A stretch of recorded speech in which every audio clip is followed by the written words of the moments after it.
Immediate outcome of the ever-expanding Middle East conflict is the new unprecedented wave of refugees making their way to Europe. And that was the year of the migration of nations, 2015, where people en masse fled one continent trying to get to another. It was the story of the refugees. Let's watch Gabi Weiniger's report about what happened to the people of the Middle East as they were fleeing for their lives.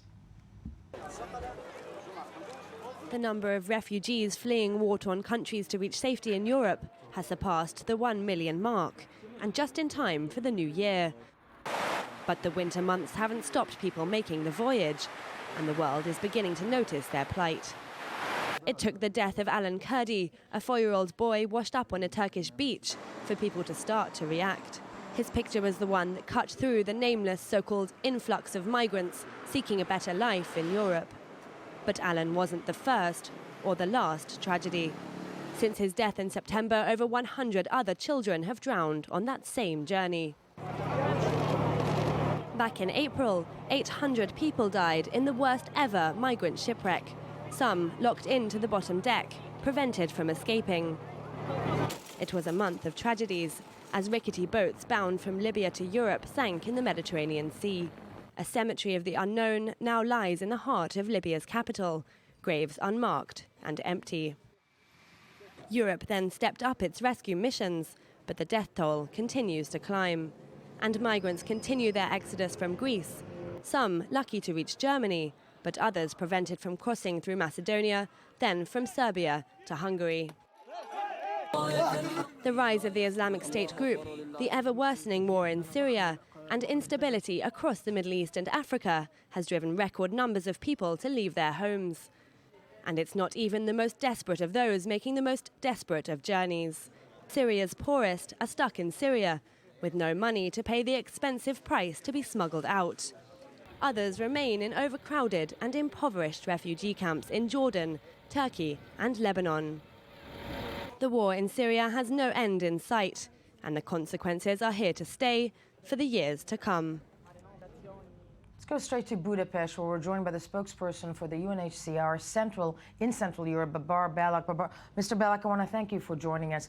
You know, we just saw this report by Gabi Weiniger about the refugees entering Europe that we all remembered, or we all, you know, it sprung into the Western civilization's mind, so to speak, because of the picture of a dead 3-year-old boy. Has Europe forgotten already that people are streaming into its shores? What is the situation at this point with receiving or creating infrastructure to receive these thousands of people who have flocked to the continent this year?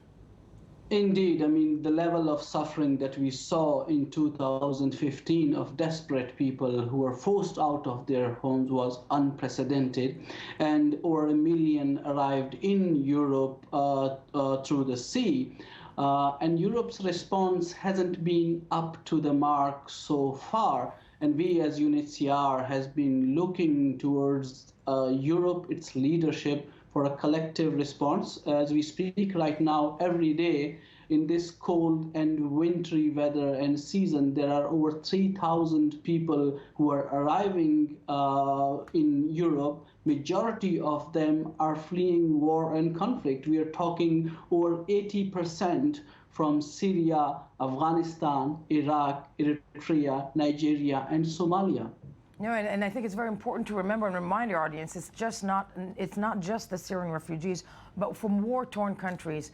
In terms of the upcoming year, 2016, Mr. Balak, what is needed for these people? What is the world, or the UNHCR would ask the world to do when it comes to trying to help the refugees fleeing the war-torn countries, fleeing the Middle East?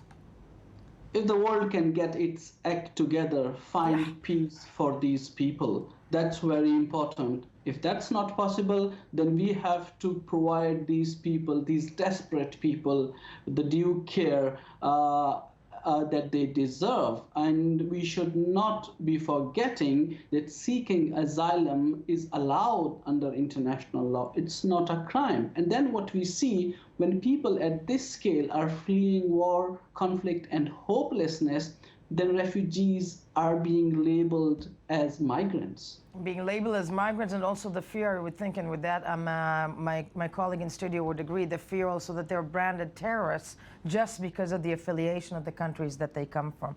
I want to thank you, Mr. Balak, for joining us this morning. And of course, the migration of nations and the need to help refugees fleeing war-torn countries this dominated the news this year, and is something we all need to remember for the upcoming 2016 year. When we